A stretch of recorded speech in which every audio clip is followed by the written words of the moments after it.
Hello dear learners, in today's video lecture we are going to talk about the natural history of disease. Natural history of disease we have divided into two parts. First, to study the natural history we will study disease first. So we have divided this concept into two videos. First we will see what is disease and what is called as natural history of that disease, and second video will contain the phases of natural history of disease. So starting with the concept of disease, this video will include concept of disease first, then natural history of disease introduction, and then it will include the type of questions which are asked in the exam. Now coming towards the concept of disease. So disease, as you all know, if you will split this word like this, dis-ease. So it is not having some ease, that is lack of ease and uneasiness. So it is called as dis-ease, an abnormal condition of a part, organ or system of an organism.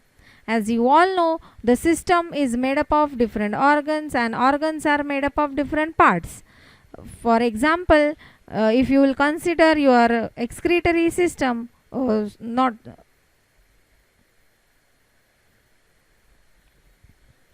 example, if you will consider your urinary system, then urinary system comprises of different organs, say for kidney, then bladder, ureters, urethra, etc.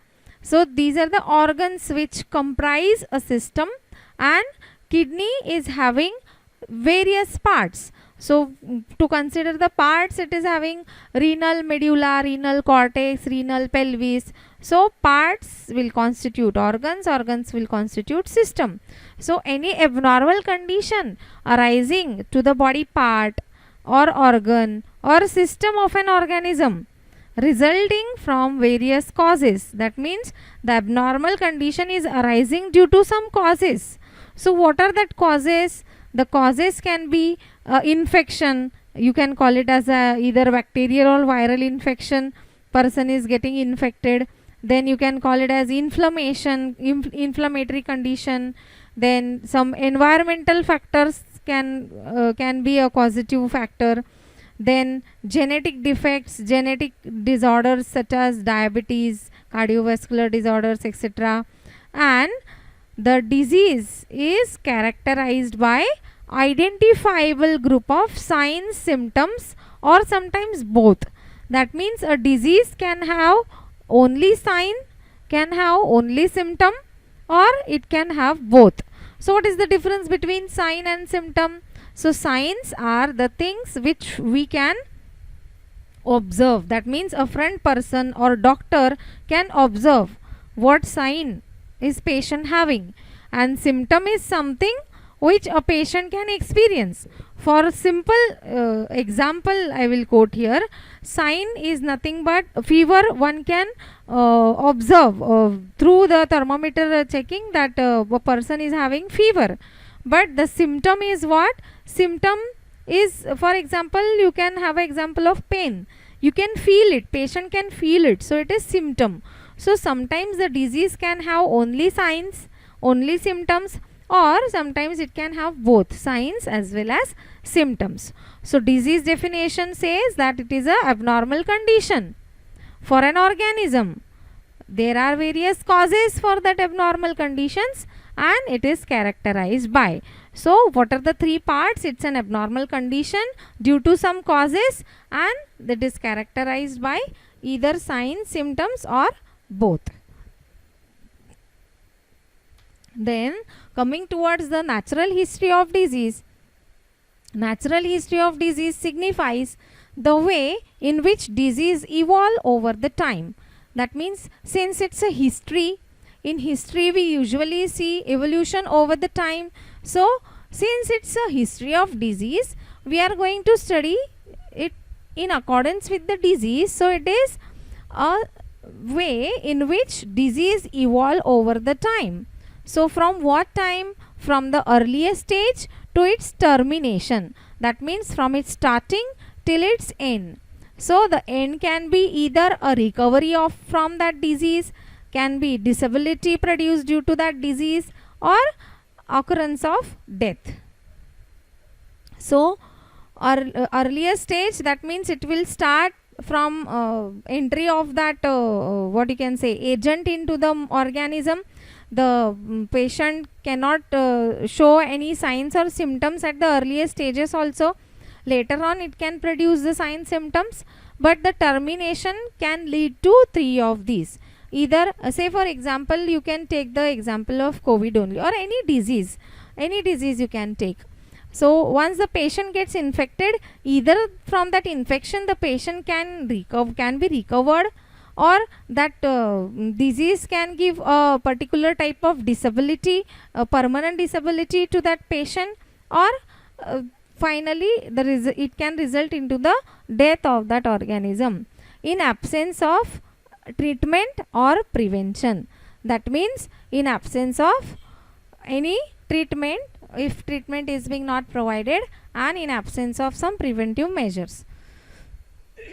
For example, you can see in this diagram the susceptible host.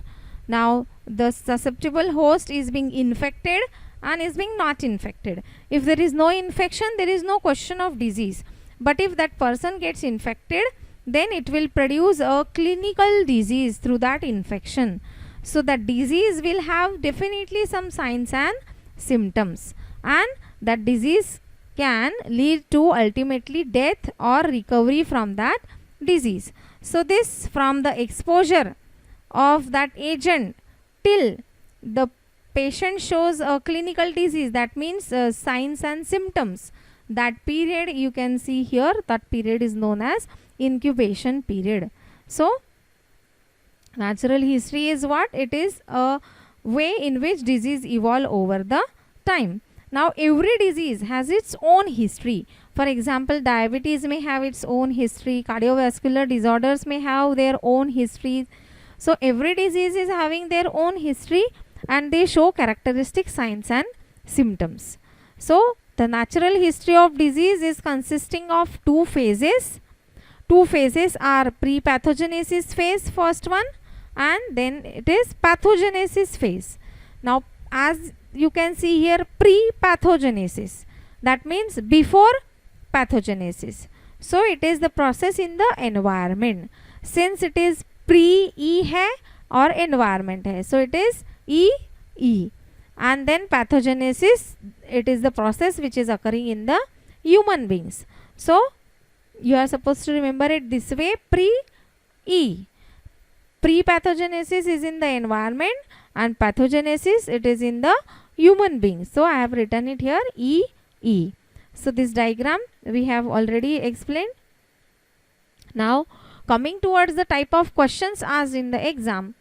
So first they can ask you small definitions, what is host, what is agent, then what is incubation period. This is the most important definition which one can ask you based on the natural history of disease. Then explain the natural history of disease, one can ask you. One can ask you write the natural history of disease with its phases. Then enlist the phases and explain any one phase out of that. And then what is the importance of natural history of disease. So these phases, the importance, we have included it in the next video for natural history of disease ka phases. Thank you for watching the video.